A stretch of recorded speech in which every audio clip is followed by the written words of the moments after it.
Hey everyone, this is a section from Baruch Knei-Paz's The Social and Political Thought of Leon Trotsky. Um, this is from a chapter on permanent revolution, and the section's titled "The Proletariat and quote Socialist Consciousness." End quote. Assuming for the moment that Trotsky's evaluation of the relative strength of the Russian working class was correct, there still remains the question to what extent this class may be said to have attained a quote socialist consciousness.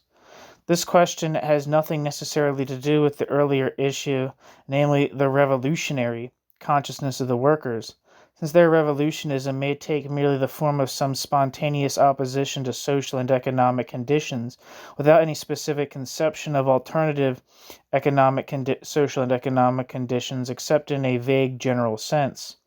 Were the workers oriented towards socialism, it must be admitted that Trotsky nowhere answered this question satisfactorily, though Trotsky dealt with it at some length. The importance of a positive reply could hardly be exaggerated. It was in effect one of the preconditions for the validity of the theory of the permanent revolution.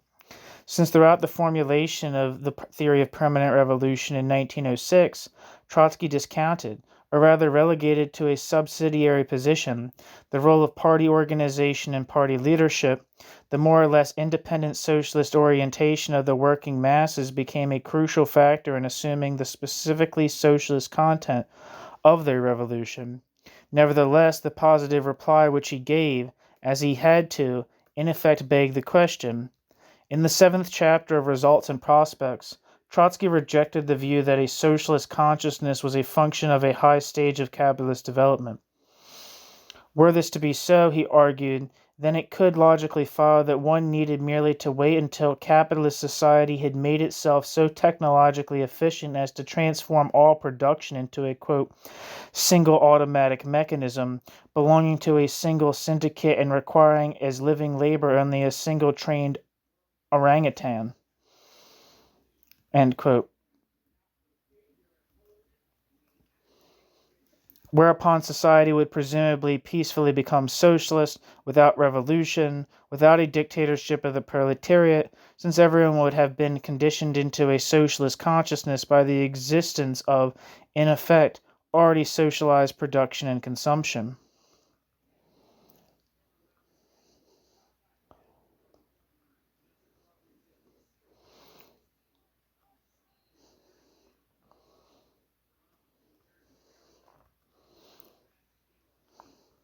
Where am I? Sorry, lost my spot. The absurdity of this, Trotsky wrote, was like the logical absurdity which would arise if one were to take the Marxist notion of the proletarianization of the masses under capitalism and turn it into a program, that is, work towards the goal, in effect wait for its fulfillment, of everyone becoming a worker, joining a trade union or political organization, becoming, quote, united by a spirit of solidarity and singleness of aim, end quote. Whereupon, once again, quote, socialism could be realized peaceably by a unanimous, conscious, quote, civil act at some time in the 21st or 22nd century, end quote.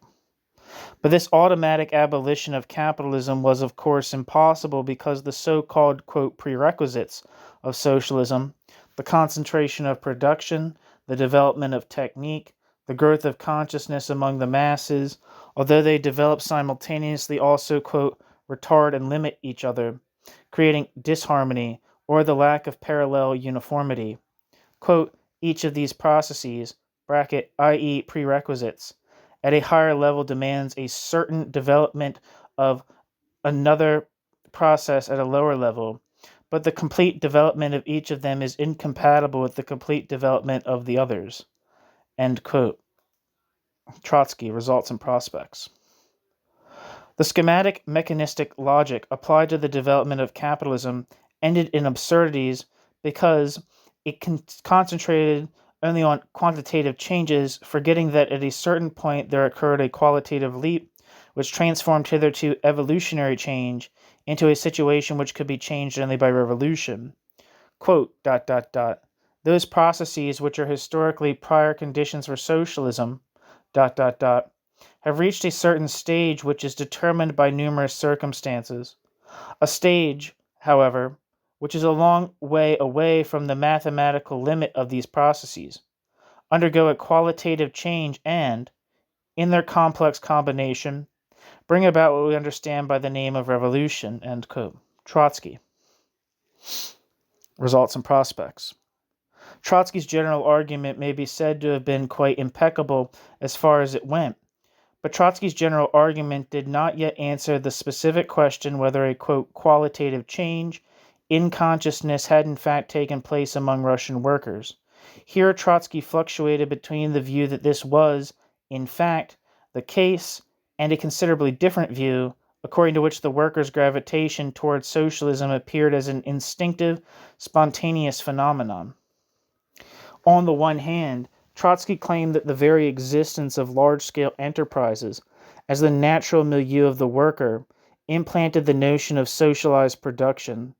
The more technologically advanced industry became and the more conscious the worker became of the possibilities of producing efficiently for society as a whole, the more the worker saw that this was in fact not being done and could not be done because the advantages of technological progress were nullified by the system of private ownership. The worker came to recognize that poverty was a function not of scarcity as such, but of the manner in which production was planned and production's goods distributed.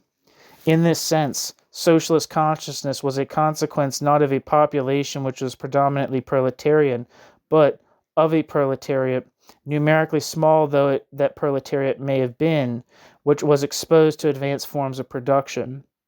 On the other hand, Trotsky admitted that the system of capitalist production, even the system of capitalist production's peculiar and retarded Russian form, engendered egoism, economic opportunism, and narrow-mindedness among workers as well, not just employers. Quote, the individual struggle for existence, the ever-widening abyss of poverty, the differentiation in the ranks of the workers themselves, the pressure of the ignorant masses from below, end quote, prevented the quote splendid shoots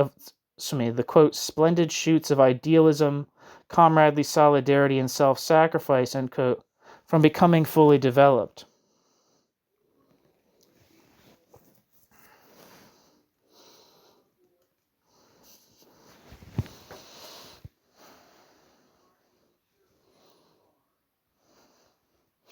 This undoubtedly undermined the workers' collective consciousness and his rational grasp of the implications and consequences of the economic system by which he was employed.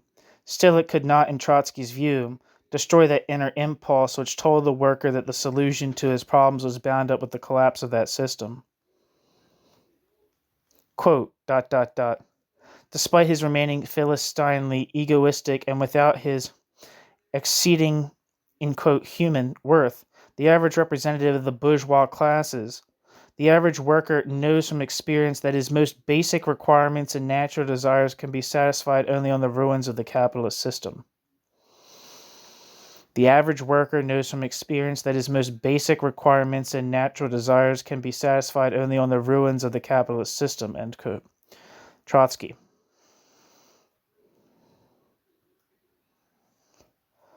Trotsky spoke of three factors as constituting the, quote, prerequisites of socialism.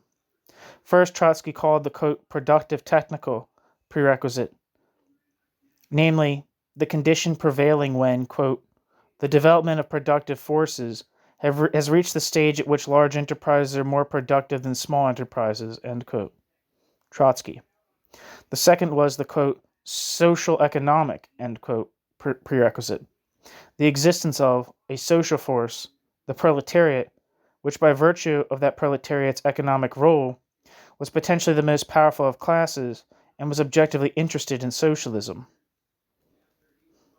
The final prerequisite was political revolutionary, the, quote, dictatorship of the proletariat, end quote, which made possible the actual transition to socialism.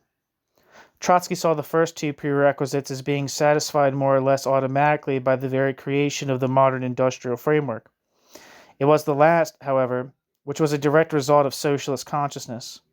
For a, quote, dictatorship of the proletariat, end quote, to become possible, it was essential that the proletariat, quote, should be conscious of the proletariat's objective interest. It is necessary that it should understand that there is no way out for the proletariat except through socialism, end quote. This meant that the conquest of power was the, quote, conscious action of the revolutionary class, end quote.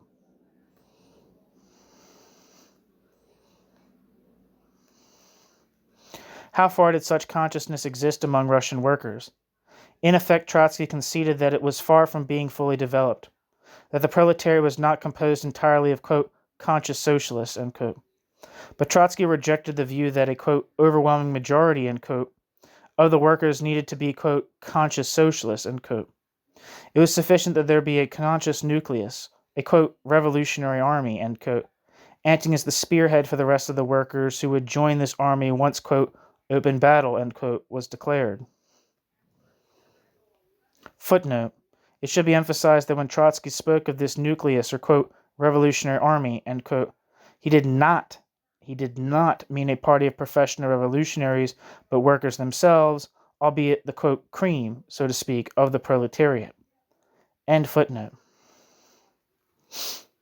Trotsky claimed that the absence of a proletariat entirely composed of, quote, conscious socialists, end quote, was a condition characteristic not only of Russia but also of capitalist societies. Actually, Trotsky believed, it could not be otherwise. The very existence of capitalism infected and distorted the consciousness of the masses. A full, quote, moral regeneration, end quote, which is the aim of socialism, was impossible within the confines of a non-socialist society. Those who preach that human nature must be transformed before socialism can be embarked upon would, quote, put off socialism for several centuries, end quote. Trotsky. Socialist man was a product of socialism itself. The pre-socialist society could only create men who, quote, strove towards socialism, end quote. Quote, if socialism aimed at creating a new human nature within the limits of the old society, it would be nothing more than a new edition of the moralistic utopias. Socialism does not aim at creating a socialist psychology as a prerequisite to socialism, but at creating socialist conditions as a prerequisite to socialist psychology, end quote. Trotsky. It is clear that here, in Trotsky's discussion of the proletariat and socialist consciousness, the most conspicuous elements of, quote, voluntarism are revealed.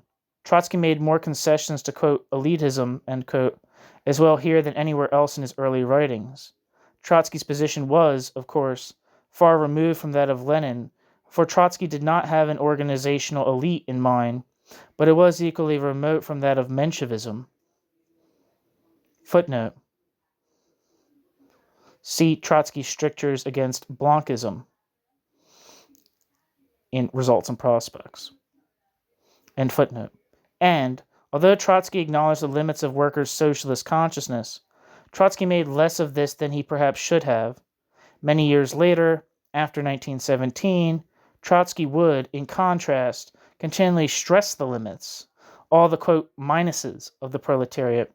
Trotsky would then write, their, quote, illiteracy, backwardness, the absence among them of organizational habits, of system in labor, of cultural and technical education, ...